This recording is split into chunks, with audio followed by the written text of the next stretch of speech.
Yung presyo ng ating unit is umabot po siya. Yung basic setup nito is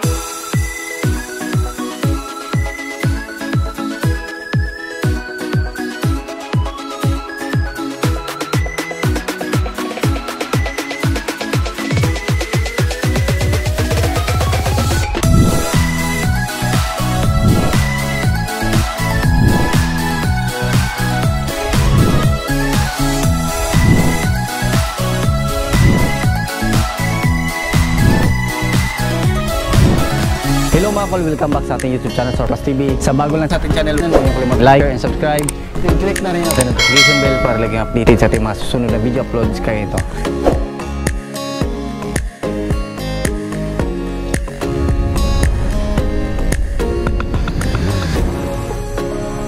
So ngayon mga kol, pakita natin yung ating Suzuki Every Wagon all-wheel drive K6A engine, 12 valve, 64 horsepower at 6,500 RPM. Meron itong maximum power na 103 Newton meter at 3,500 RPM. So ito yung unit natin ngayon. So ito yung sporty edition na DA64W. So check natin mga kol para malaman natin kung magkano ang presyo sa ganitong setup. So yung kulay ng ating unit is color green. Ayan, so Ansal urethane paint po yung gamit natin. So naka 3 layer headlights po ito mga kol. Ito yung ating high beam, low beam, din ito yung ating signal light at saka yung ating park light. So ito yung sporty grills. Ayan, makita natin. Ito yung pangalawang edition sa DA64W. Ayan, so makita natin meron siyang fog lamp, meron siyang original na body kit dito.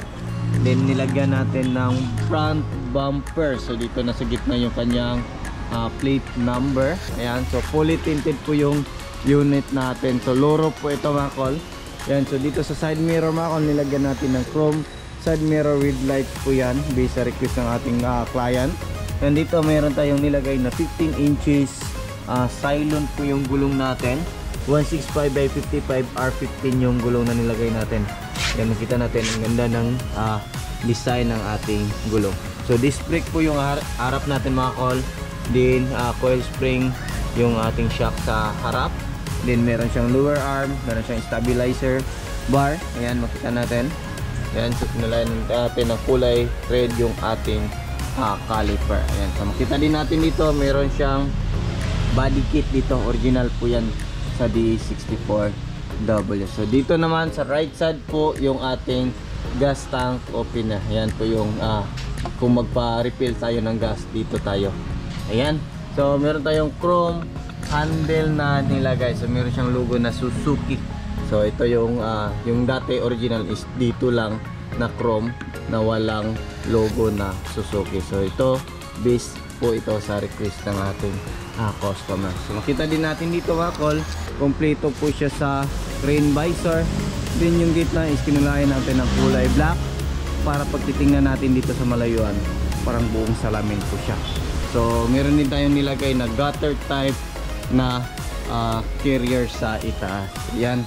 So dito rin sa likuran, yan, the same design, same mag wheels and the same tire, yung harap at saka likod. So naka drum brake po ito mga kol. Ayan, so makita coil spring din yung likuran. Then meron siyang shock din yung stabilizer. Ayan, so yan po yung likuran natin. Yan. So rear wheel drive po ito mga kol. Then meron din siyang front wheel drive, or tinatawag natin na all wheel drive po siya kasi wala siyang push button sa kanyang 4x4. Yan, wala siyang switch na engage yung 4x4 natin. Always yan naka engage.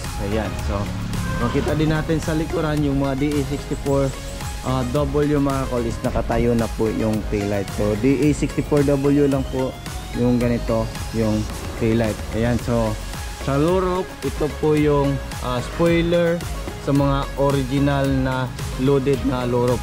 So meron siyang third light, then buo po yung kanyang backlash dito mga kol. Yan, so kita din natin dito meron tayong Every Wagon emblem. Then sa Samurai Edition at saka Sporty Edition na loaded, meron siyang chrome dito sa kanyang back door. So sa yung walang mga chrome nito si Smiley Edition at saka yung ordinary na wagon. Yan, dito naman sa likuran meron tayong nilagay na step board. Yan, so yan po yung step board natin based sa request ng ating customer. Original nito, meron siyang body kit dito. Yan, so meron tayong dalawang camera na nilagay. Yan, so ito tayo sa kanyang interior. So dito sa interior mga kol, yan, so makita natin naka VIP concept yung ceiling natin. Then meron tayong third seat na nilagay. Ayan, dito left and right. So at the same time pwede natin yung gawing storage box. Yan, makita din natin dito naka plastic na po lahat ng likuran natin. Yan, so meron siyang mga extra lagayan dito. Yan, makita natin. So mating brand new na din, nandyan pa rin yung original din. Lagyan natin ng brand new. So double power slide po yung unit natin mga kol. So ito is bonus lang po ito sa mga customer natin na mag-function yung ating power slide or yung ating remote. Ayan, so yan po yung remote natin. So try natin sa right side. Ayan, function. So, makita natin meron siyang auto step. Yung auto step natin mga kol is papasok po yan pag naka close yung ating sliding door. Ayan, makita natin, diba? Ganda. Yan. So dito makita natin sa DE64W, lahat ng DE64W mga kol is plastic po yan dito mga kol. Wala pong bakal, kasi yung iba is yung mga DE64B bakal lang, walang plastic dito. Pero sa DE64W ganito po yan mga kol, loaded po yan sa plastic. Yan, makita din natin ito yung jack natin, tie range at saka yung riser natin sa jack. Yan. So captain seat po ito mga kol. Yan po yung captain seat natin. So meron siyang headrest, meron siyang armrest na merong cup holder dalawa. Ayan, so makita natin naka VIP concept po yan. So yung kagandahan sa mga DE64W mga kol is pwede natin yan i-recline kung gusto natin. Yan, pwede na natin move forward para mas malaki yung space sa likuran. At the same time pwede din natin yan i-fold para mas malawak po yung cargo natin kung gusto natin. Marami tayong cargo, meron tayong mga malalaki na isakay.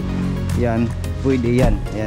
Yan po yung upuan natin pag naka-fold. Pakita din natin sa kabilang side kung ano yung makita natin yung space ng ating D64W. Yan, so yan po yung pwede natin gawin kung hindi mag-function yung remote natin. Yan, so move natin forward, then hilain natin to, then hilain natin dito. Yan, yan po yung upuan natin. Pwede na natin gawing mini camper van. Ayan, so kung mag-camping tayo, pwede rin tayo dito matutulog. Ayan, so lagyan lang natin ng kumot. Yan, so goods na yan, pang camping yung ating unit. Yan, so balik natin lahat. Yan, balik, ganun lang sa kabilang side. Balik din natin.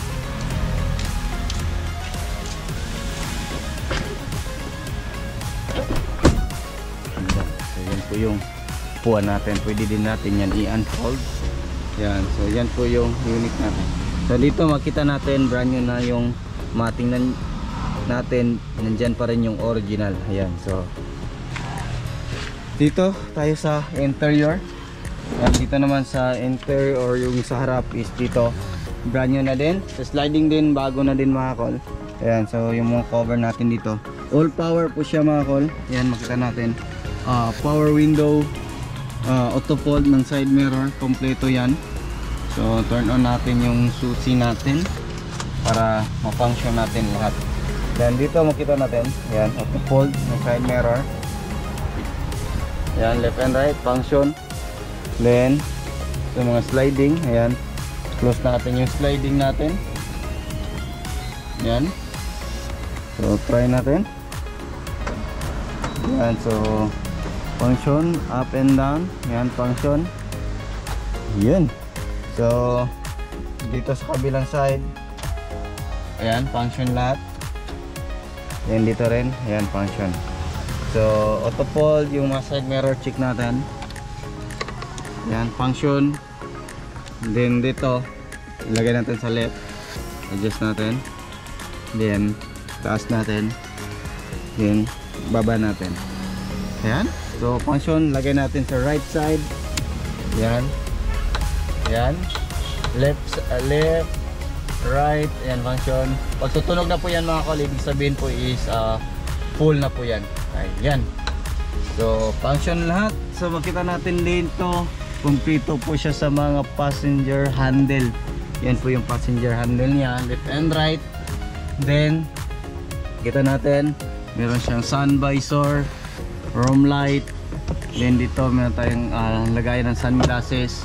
Yan, sun visor left and right.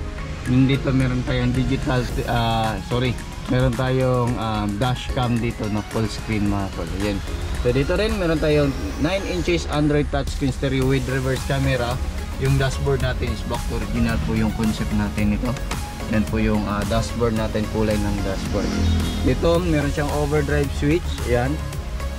Switch function, hazard switch. Yan, aircon switch. Ayan.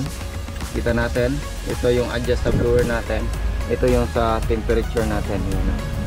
Yan, thermostat. Ayan. So lagyan natin sa 18. Dito rin makita natin yung ating glove box. Ayan. And dito meron tayong mga extra lagayan. So dito rin makita natin meron tayong cup holder dito sa driver's side. So sa gitna ng passenger at saka driver. Yan, meron din tayong mga extra lagayan dito. Yan, so tingnan natin dito. Yung steering wheel natin is original po yan mga kol. So wala pong binago. Ito yung parking brake natin, brake pedal, din yung ating accelerator pedal. So start natin yung makina natin. Kapatid. So full start. Kita natin naka-green yung ating dito, full start. Yan, pag after bababa na, nasa normal na yung RPM natin, mawala na po yung full start natin. Yan, dito naman tayo sa ating makina. Titingnan natin. Yan. So yan, ito yung makina natin na K6A engine, 660cc, 64 horsepower at 6,500 RPM. Then meron itong maximum torque na 103 Newton meter at 3,500 RPM. So 12 valve po ito mga kol, EFI naka turbo. So ito yung turbo niya. So makita natin ito yung PCV valve. Dito tayo mag-refill ng oil. Injector natin, ito oxygen sensor, yan po. So try natin yung turbo natin. Yan, so goods na goods. So check naman natin sa left side or sa right side passenger na upuan, kung ano yung makikita natin dito. Ayan. So dito naman yung chassis number natin, gas tank opener dito. Ayan. Then ito yung opener natin dito. Ayan. Diba? So ayan, makita natin yung ating intake manifold is steel or yung aluminum na. Tapos ito yung alternator natin, aircon compressor, throttle body, map sensor, TPS sensor, din yung ating IECB valve. Dito tayo mag-check ng engine oil. Ayan. Then sa kabilang side yung ating ETF o yung ating automatic transmission fluid, main fuse box, yung ating air filter housing, din nandito yung ECU natin. So yan po yung unit natin. Hindi po yan mainit mga kol kasi meron yung mga insulator dito. May rubber din meron siyang insulator dito na original. So yan po yung unit natin ngayon. So yung presyo ng ating unit is umabot po siya ng 375 all in po yan mga kol, kasama yung registration, upgrade sa ating unit. So yung basic setup nito is 300,000. Depende na po yan sa mga upgrade nyo na accessories kung gusto nyo. So pero kung 300,000 lang, running condition na po yan mga kol, complete LTO registered.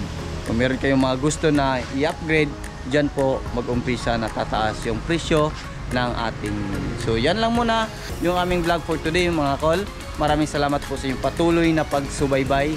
Sa bago lang sa ating channel, don't forget to like, share and subscribe. then click na rin yung ating notification bell para updated kayo sa ating mga next video uploads kagaya ito. Huwag nyo rin kalimutan i-follow yung mga social media account natin, Surplus TV by Dudong Laagan sa TikTok, sa Facebook page natin, Mini Camper Van ni Dudong Laagan, Dudong Laagan Auto Care Center, Surplus TV page, at saka yung ating personal Facebook account na Dudong Laagan Surplus na ngayon meron siyang 31,000 followers. Kung meron kayong mga inquiry, pwede po kayo mag-message doon. Yan lang muna, and God bless sa ating lahat. Ingat!